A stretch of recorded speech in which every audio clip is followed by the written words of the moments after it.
साथियों, सुबह सुबह मेरे पास एक मेल आ गया। मेरे चाहने वाले ने, सब्सक्राइबर ने अपनी खुशी जाहिर की। उसने कहा, भारद्वाज जी, मैंने आपका एक वीडियो देखा था और उस वीडियो ने मेरी ज़िंदगी बदल दी।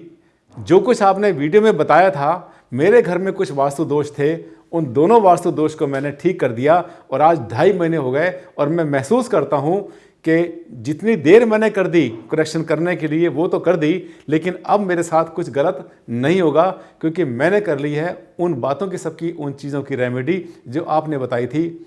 मैं आपका धन्यवाद करना चाहता हूँ।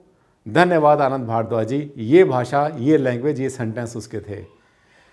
साथियों, मेरे वीडियो ऐसे ही होते हैं और जब आपको पता चलता है कि मेरे एक छोटे से वीडियो ने आपकी लाइफ में कितना बड़ा रोल प्ले किया, कहाँ से कहाँ आपकी ज़िंदगी को ले गया, क्या चीज़ गलत होने वाली थी उसको ठीक कर दिया, तब आपको जब एहसास होगा तो आप भी थैंक यू बोले बिना नहीं रहेंगे। आज का वीडियो भी कुछ ऐसा ही है जिसको देखना आपके लिए इसलिए ज़रूरी है कि हो सकता है कि आपसे भी गलती हो रही हो, जिसको ठीक करने से आपकी लाइफ भी बदल जाए।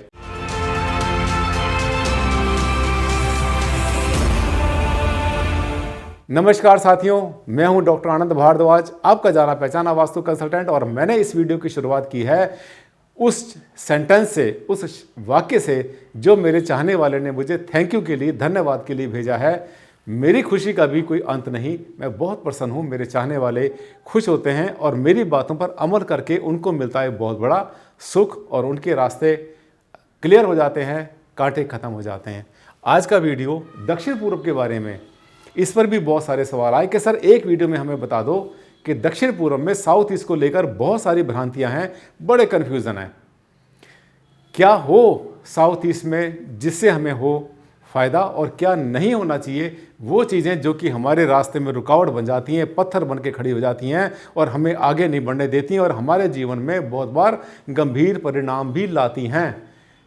इसी बात से प्रेरित होकर मैंने ये वीडियो बनाया। आज का टॉपिक साउथ ईस्ट यानी दक्षिण पूर्व के अंदर हिंदी और इंग्लिश दोनों साथ लेके चलता हूँ ताकि जो हिंदी भाषी हैं उन्हें कोई समस्या ना आए। इसके आग्नेय कोण में क्या हो और क्या ना हो। साथियों, आप देख रहे हैं, सबसे पहले तो किचन होनी चाहिए। क्या हो ये बता रहा हूँ। सबसे पहले वो चीज़ें, वो मोटी मोटी 3 चीज़ें जो कि साउथ ईस्ट में अगर होती हैं तो कमाल कर देती हैं, ज़िंदगी को बदल देती हैं। साउथ ईस्ट अग्नि कोण को जब संतुष्टि मिलती है तो घर में जो है बहसबाजी ख़त्म हो जाती है, तरक्की बढ़ जाती है। और इसके अलावा जो है आपके घर में जितने भी इलेक्ट्रिकल एंड इलेक्ट्रॉनिक जितने भी आपके घर में अप्लाइंसेस होते हैं उनमें टूट फूट भी नहीं होती या बहुत कम हो जाती है।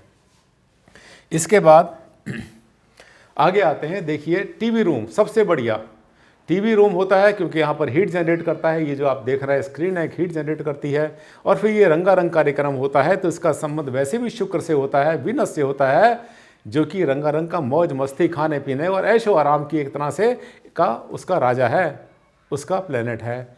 यहाँ पर साउथ ईस्ट के अंदर अगर आप जो है टीवी रूम बनाएंगे, एंटरटेनमेंट रूम बनाएंगे वहाँ पर, तो आपके लिए बहुत अच्छा होगा। और जिस प्रयोजन से अगर आप रियाज करते हैं, अगर कोई प्रैक्टिस करते हैं आप किसी भी इंस्ट्रूमेंट में, तो आपके लिए बहुत बड़ा वरदान बन जाता है साउथ ईस्ट, दक्षिण पूर्व का पूर्व वाला भाग। इसके अलावा जनरेटर आपके घर में है, आपकी फैक्ट्री में, इंडस्ट्री में, आपके ऑफिस में हो सकता है, आपके शोरूम में भी हो सकता है। अगर जनरेटर यूज़ करते हैं, पावर जनरेटर जिससे कि बिजली पैदा होती है, उसके लिए सबसे अच्छी दिशा होती है साउथ ईस्ट अग्निकोण। वास्तु में हम कोई कलाकारी नहीं करते। मैं आपसे बहुत बार कहता हूँ, हम कोई जादू नहीं करते। मैं कोई भगवान नहीं हूँ, मैं कोई इतनी बड़ी पावर नहीं हूँ कि मैं आपके जीवन को बदल दूँ। हाँ, मैं आपको गाइड कर देता हूँ साथियों कि आपने ऐसा करना है और आप ऐसा करने से ऐसा होगा।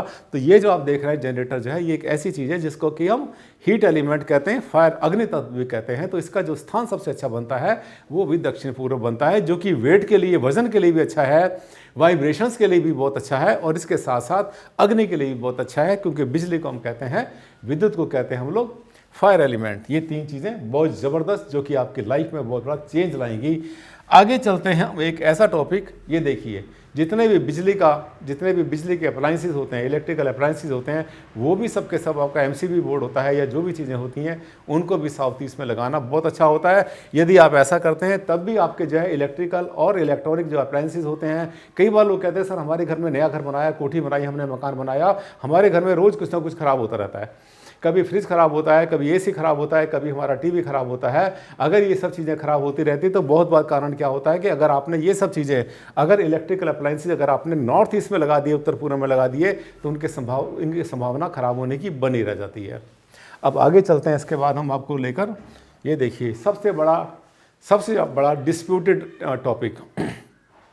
डिस्प्यूटेड इसलिए कह रहा हूँ मैं क्योंकि इस पर बड़ी बहस चलती है, रोज़ बहस चल पड़ती है, रोज़ आपस में जो है आर्गूमेंट शुरू आते हैं सीडी को लेकर। सीडी साउथ ईस्ट में, दक्षिण पूर्व में, आग्नेय में हो या ना हो, इसको लेकर के बहुत सारे सवाल आते हैं। साथियों, अगर वास्तु वालों की बात मानेंगे और आप बना देंगे सीडी को पश्चिम के मध्य में, दक्षिण के मध्य में, और आपके मकान की दिशा कुछ भी हो सकती है। अगर पूर्व मुखी आपका मकान है तो आपके लिए बहुत बड़ी मुसीबत खड़ी कर रहे हैं हम लोग वास्तु वाले मिलकर, सोल्यूशन नहीं दे रहे हैं। देखिए, मैं आपको सोल्यूशन दे रहा हूँ इस वीडियो में। अगर आपका घर पूर्वमुखी है तो आप सीढ़ी बना सकते हैं दक्षिण पूर्व में, साउथ ईस्ट के अंदर, लेकिन ध्यान ये कर लेना कि उसकी जो सीढ़ी का वजन आता है, वेट आता है, वो या तो दक्षिण की दीवार पर आए या पश्चिम की दीवार पर आए। पूर्व की दीवार को फ्री कर देना ताकि उसके ऊपर कोई लोड ना रहे। स्टार्ट करना सीढ़ी को उत्तर दिशा से, उत्तर से दक्षिण में जाएगी और पूर्व की दीवार के साथ साथ चलेगी। उसके बाद सीधे हाथ घूमेगी और घूमने के बाद में फिर वापस आ जाएगी, नॉर्थ में खुल जाएगी। तो ये सीढ़ी के बारे में ध्यान करेंगे। इसके बाद टॉयलेट। अब आती हैं वो चीज़ें जो नहीं होनी चाहिए। टॉयलेट बहुत बड़ी दुश्मन है। ये वो जगह होती है साउथ ईस्ट जहाँ पर कि हम जब एनर्जी को जनरेट करते हैं, एनर्जी चाहे वो फायर के रूप में हो, चाहे जनरेटर के रूप में हो, अग्नि के रूप में हो, भट्टी के रूप में हो, वेल्डिंग के रूप में हो, या जहाँ हमारा खाना बनता है वो भी एक तरह से एनर्जी जनरेट करता है, उससे हमारी बॉडी को एनर्जी मिलती है। उस जगह पर जहाँ से कि हमारा खाना आना था, जहाँ से हमने भोजन करना था, यदि वहाँ पे शौचालय बनाएंगे, साथियों साउथ ईस्ट में बना जो शौचालय है वो पैसों से ही ख़राब करता है, हेल्थ से ख़राब करता है, घर में झगड़े कराता है, बहस कराता है और बहुत बार हार्मनी के ऊपर अटैक कर देता है बहुत ज़्यादा। तो कभी भी टॉयलेट आपका साउथ ईस्ट में नहीं होना चाहिए।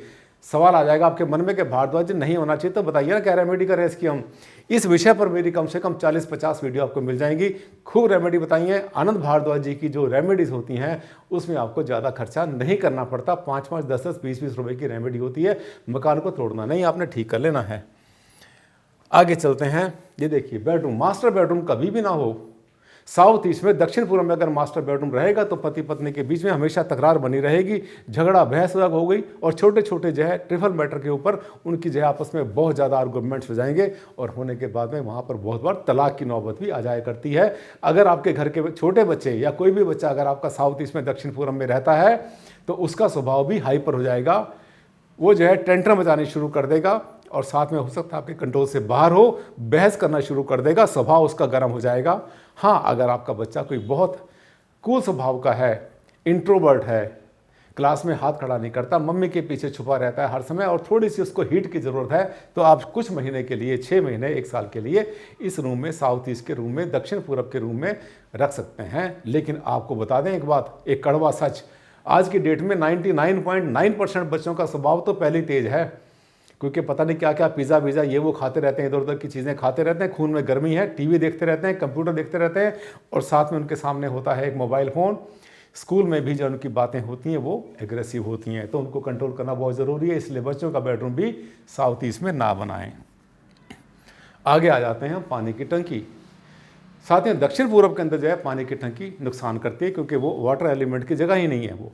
अब वो पानी की टंकी चाहे छत के ऊपर रखी हुई हो, आपने देखिए छत के ऊपर रखी है, ओवरहेड वाटर टैंक, ये नेगेटिव होता है, इसे कभी भी नहीं होना चाहिए साउथ ईस्ट में, दक्षिण पूर्व में। यहाँ तक कि आपका जो अंडरग्राउंड पानी का टैंक है वो भी साउथ ईस्ट में नहीं होना चाहिए। अगर साउथ ईस्ट में रखते हैं तो वहाँ पर भी झगड़ा, गर्मा गर्मी, मुकदमाबाजी, मारपीट, एक्सीडेंट होने की संभावना बढ़ जाती है, क्योंकि अग्नि और जल ये दोनों आपस में दुश्मन हैं। जब अग्नि के स्थान पर जल जाएगा या जल के स्थान पर अग्नि जाएगी तो कुछ ना कुछ कांड जरूर कर देगी। इसलिए आप ध्यान करें कि ओवरहेड टैंक अगर आप बनाते हैं तो उसको पश्चिम दिशा के मध्य में बनाएं। अगर अंडरग्राउंड टैंक बनाते हैं तो नॉर्थ ईस्ट में, उत्तर पूर्व के बीच में लगाएंगे तो आपके लिए भला करेगा। वास्तु कुछ ऐसा सिस्टम बनाता है कि ये छोटा सा काम, एक ही काम करना है, खर्चा नहीं पड़ता। उसी काम को अगर आप ढंग से कर देंगे तो वो आपको बहुत कुछ देकर जाएगा, अगर उसको उल्टे ढंग से कर देंगे तो आपसे बहुत कुछ लेकर जाएगा। ये बात सुनते सुनते आपके माइंड में एक बात आ रही होगी, मुझसे लोग क्वेश्चन भी करते हैं, बहुत बार बहस भी हो जाती है इस बात को कि सर किचन तो साउथ ईस्ट में होती है तो किचन में भी तो पानी होता है। एक बात आपको बता दें, किचन में पानी होता है तो किचन का वास्तु अलग होता है। किचन का जैसे मैक्रो टू माइक्रो जाते हैं हम लोग, तो किचन का जो वास्तु होता है, किचन को एक एंटिटी मान लेते हैं, तो उसमें जो है अग्निकोण में उसकी फायर आ जाती है या पूर्व में आ जाती है, और एल शेप में स्लैब घुमाते हैं तो उत्तर दिशा में उसका पानी आता है।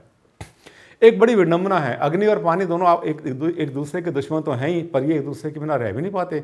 जैसे किचन में आपको पानी मिल जाएगा, वाटर की मोटर में जो पानी की मोटर होती है, पानी उठा रही है तो उसके अंदर आपको मोटर मिल गया।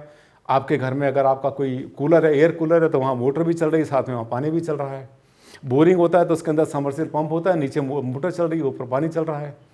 इसी तरह से जितनी मशीनें होती हैं जहाँ पर जिनमें पानी चलता है, रोटेट करता है, उस मशीनें जो है उससे चलती हैं, अग्नि से चलती हैं, बिजली चलती हैं और पानी रोटेट करती हैं। लेकिन इसमें ध्यान कर लेना आपने, डोमिनेटिंग फैक्टर क्या है। फार्मूला बता रहा हूँ मैं आपको, जिस बेसिस पर हम लोग जो एनालिसिस करते हैं, उसमें डोमिनेटिंग चीज़ क्या होती है।